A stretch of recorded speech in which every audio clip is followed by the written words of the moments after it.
Ruby here has been brought down because I'm shaking her head. Hey. When Ruby first came down, I thought that she would have an ear infection just like all the other patients I see when they're brought down for shaking their head. It's this ear.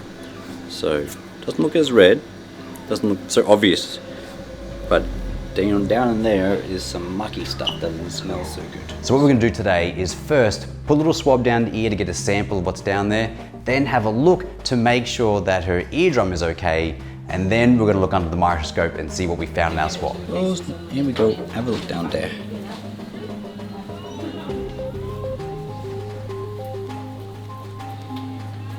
Okay.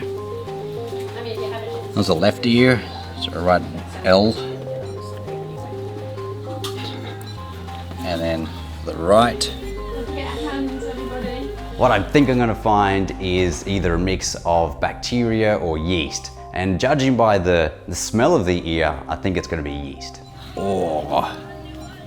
So we've got the sample from the left ear and it looks okay. And then we've got a sample from the right ear and I'm fairly certain it's going to be an ear infection. Then we do an R. Before I go to look under the microscope to confirm that it's an ear infection, first I have to look down into the ear with the otoscope, which helps me to visualize inside in the ear canal at the eardrum and make sure that there's nothing going on there and the eardrum is okay.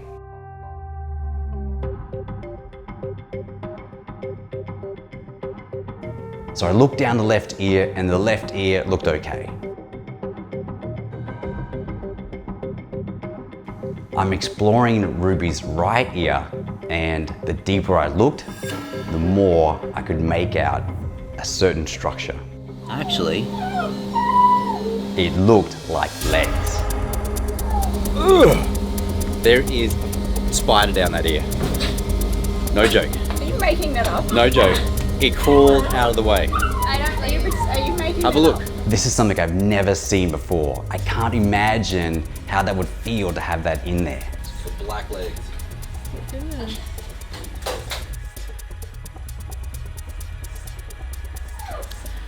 Yuck. We looked down there and actually just made me feel quite nauseous. So in the canal, we can look down and we look horizontally, and then there's these three little black things which I thought were cobbler's pegs, and then they moved backwards. And then I went down, looked further, and it kept on moving backwards. And it's, I believe there's a spider or something inside little Ruby's ear.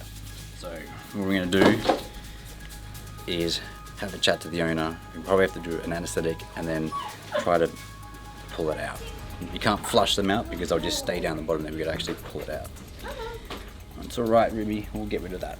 Good boy. Aww. At first I thought it was probably just like an ear infection or something, but then what I'm going to probably say is probably going to be a little bit alarming, but when I look down with the light and the scope, I believe there's a spider in her ear. The plan has changed dramatically. What was going to be a simple ear infection now has turned into an anesthetic to get that thing out. 4.2 kilos. Okay, we'll give some pain relief, make you feel better. I know we're going to get it out of there. We're going to get it out of there. Hey, be brave, very brave.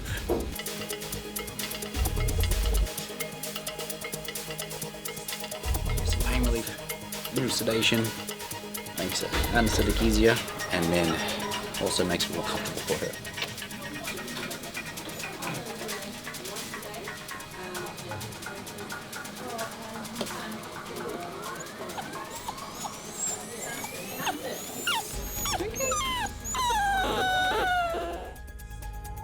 Okay, it's okay.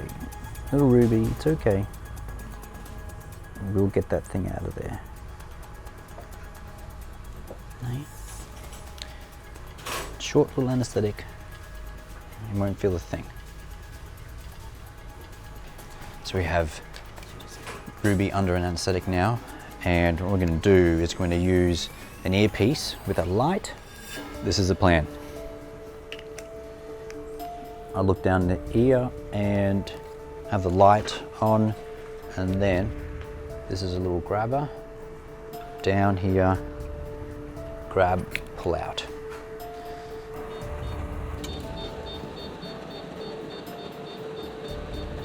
as I was pulling it out, I was so concerned that I would pull a leg or two off and then I have to go back down there again.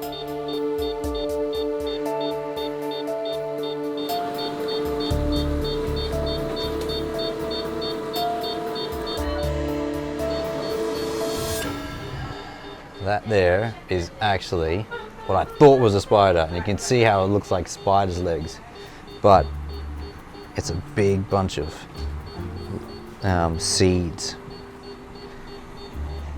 That is so much better than having a spider down there. Now that I have it out, I can see that it clearly is not a spider, but I can also see why it looked like a spider in the first place.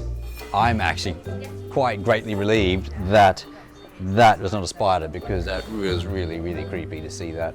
So pulled out 1, 2, 3, 4 seed pods, and there's all this associated with inflammation and things. So what we're gonna have to do is now I'm gonna flush out the ear to get rid of all that gungy bacterial stuff that's been associated with those seed pods.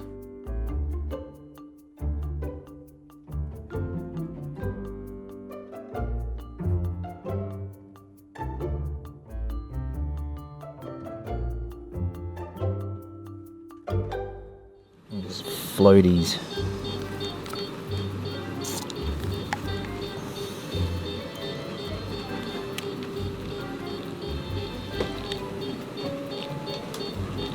Very gently, because I don't want to rupture the eardrum. It's looking much cleaner already.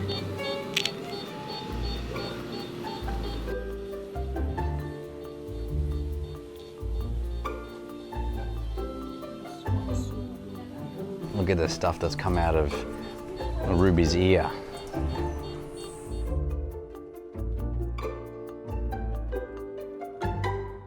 So what we have here is our spider. Now we know it's not a spider.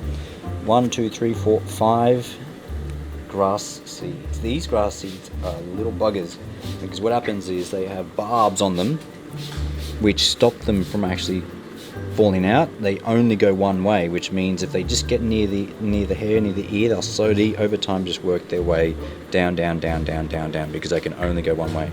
So 5 of them in there. If we didn't get in there today and pull those out, the amount of inflammation and how close it was to the eardrum, I do believe that that would have actually penetrated into her eardrum and would have affected her hearing and everything else as well. So good job. Now back to bed for Ruby to wake up. Wake up, Ruby. Wake up, Ruby. Look, wake up. What we have here is the microscope slide with the swabs from the ears. We're going to have a look and see whether or not the right side has any infection there and what kind of infection, because we need to give some ear drops to eliminate them. Yeah, so not only we have seeds down the ear, but we've also got a pretty nasty bacterial infection as well. So we can clean that up with some ear drops. So we confirmed that there is a bacterial infection down Ruby's ear. So we need some medications to clear that up, but also it's going to get better a lot quicker now because of the fact that we removed those seeds. The plan is now for Ruby to go home tonight and for the owners to put ear drops in there to clear up that infection. It's time to go home. Are you ready to go home? Are you ready to go home? I bet your ear feels a lot better now, hey?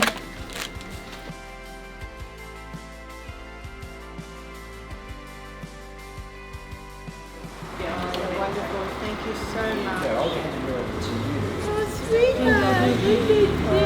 sweetheart. I almost forgot to give Ruby's grandmother seeds, so I had to run out the back and grab them. Yeah, Amy said if I took the cold when she called and she said that she'd been very uncomfortable. Oh, wow. Oh, there were the sharp ones too. Yeah, the burrs, so they go only one way, they keep on going deeper and deeper and deeper. Oh, really? If we didn't get those out, they actually would have gone through her eardrum. Really? So yeah. Oh, wow. So there you go. Thank you so much. No problem. If Amy has any concerns, Ruby is well on her way to recovery, and we can all sleep better at night now knowing it wasn't a spider.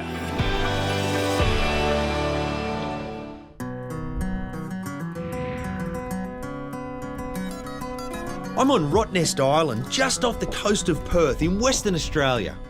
I've seen a few quokkas on my travels today, but for the most up-close views, I need to get back across the other side of the island. Darkness falls quick at this time of year, so no time to hang about. Quokkas were in fact the first mammals sighted in Australia by Europeans way back in 1658, when they were described as a wildcat. 40 years later, a Dutch sailor mistook them for rats and named the island Rottnest, which means rat nest.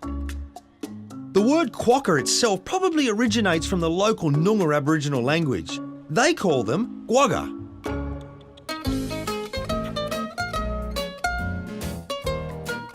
The mainland wild population has virtually disappeared. But here, they're able to thrive. There's no feral pests like fox and the cat on mainland, and the quokkas are everywhere.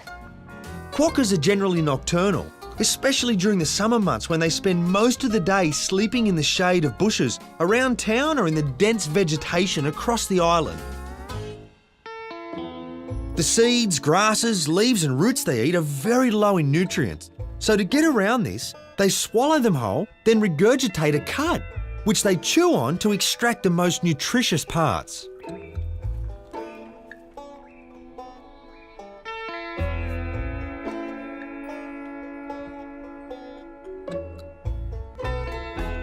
And people are told in their signs, don't feed the quokkas. So they're not necessarily in town because there's food around, but what they are here for is this tree above me. It's a fig tree, and the leaves are edible. When they drop to the ground, the quokkas eat them. Breeding age comes about between 18 months and 2 years. Gestation takes 27 days, and newborns are 2.5 centimetres long. Quite big for a marsupial. Just one is born each season, and it will remain in its mother's pouch suckling continuously for the first 26 to 30 weeks. At around 6 months, the joey will start to come and go until it's too big for its mother's pouch. It will then stay by her side for another couple of months until it's fully weaned. The quokkas are an obvious main attraction to the island. And what an experience for people to have. I mean, it's not every day you can go somewhere and have a little marsupial like this bounding around in the main streets of town. But it comes at a cost. Human food is no good for quokkas. They get dehydrated and there's not the kind of nourishment they need from a biscuit or piece of cake. Despite them being so friendly, we need to respect they're wild animals. They're not supposed to be handled and they're certainly not supposed to be abused. Unfortunately, that's what can sometimes happen with an island dependent on tourism. I've enjoyed my time on Rottnest Island.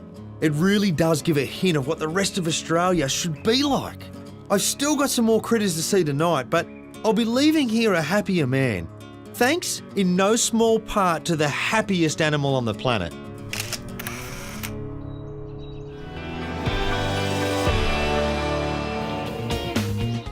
You don't tickle her head in the right spot, she lets you know. Back at the Bondi Clinic, a new patient has arrived for Chris, a pet cockatiel called Cheeky. We go almost everywhere together. Shower, shops, bike riding, car, bank. Yep. Do you both want to come through? Who do I ask, Cheeky or you, Brennan? Both. Both, okay. I've noticed some drops of blood today on the bathroom floor, so she is bleeding, not from her feet, I think from her genitals, so I was really quite worried about that. Oh. You sort of just have to tell her, not ask her. That's Oh, really? Yeah. Gotta be firm. Yeah. She's a strong woman. She is. So if you just tell her what you want to do, she'll do it. She likes assertive men. She does. It's always been a problem. Come on. Now, Cheeky, no. Yeah, you're gonna get up there. Thank you. It's the way you go. It's how you treat a woman. So I guess a few drops of blood doesn't sound like much, but in a bird, that's... Quite a bit. Yeah, quite a bit. Okay. So I just want to have a good look at her. There is a little bit of blood around here. What's this going on? Oh my God, what is that? What's this going on? Wow, oh my God, what is that? Chris has found the source of Cheeky's dangerous bleeding. At the base of that gap is a hole, Yes. and that's where that blood's coming from. Yes. So I think she's actually lost a feather. Sweet lamb. What we'll do is just clean it up with some antiseptic and just try and clean around the base of where that feather's come out. So I guess we need to work out how she's done this, because the worry is that if she does this when you're not around or when you're asleep and she actually has a decent bleed, she can actually get into quite serious trouble. So has she been doing anything abnormal behaviour-wise? She... What Prem's struggling to say is that the naughty Cheeky spends too much time self-pleasuring. How often? She does it every day. Yeah. For how long? Sometimes a lot every day. Sometimes for 15 minutes. 15 minutes. Yeah. Cheeky is so incredibly sexually frustrated, so wound up, that not only is she pleasuring herself, she's gone to the next step. She's pulling her own feathers out. What does she do it against? There's a part of the twig that she always kind of backs up against. She stands on one leg to get like right in the right position. It's really funny. She'll like lower herself right down on one leg. I think that comes under the title of a little bit too much information. Cheeky, get on the hand. That's it. So what is the solution to stop Cheeky's harmful habit? She's doing that right now because the weather's just warmed up. Yeah. And because of that, she has all this energy, but also all these messages in her body saying, you must mate, you must breed. But there's nothing around her that she can mate with. Yeah. So what she needs to do to lower that sexual frustration is to convince Cheeky that it's actually not springtime. And the way you do that is actually lessen the daylight hours. Put Cheeky to bed in a darkened room at 5 o'clock in the afternoon. So Cheeky, sounds like you're gonna get the treatment you deserve. Early to bed like all bad girls. There you go. See you, Cheeky.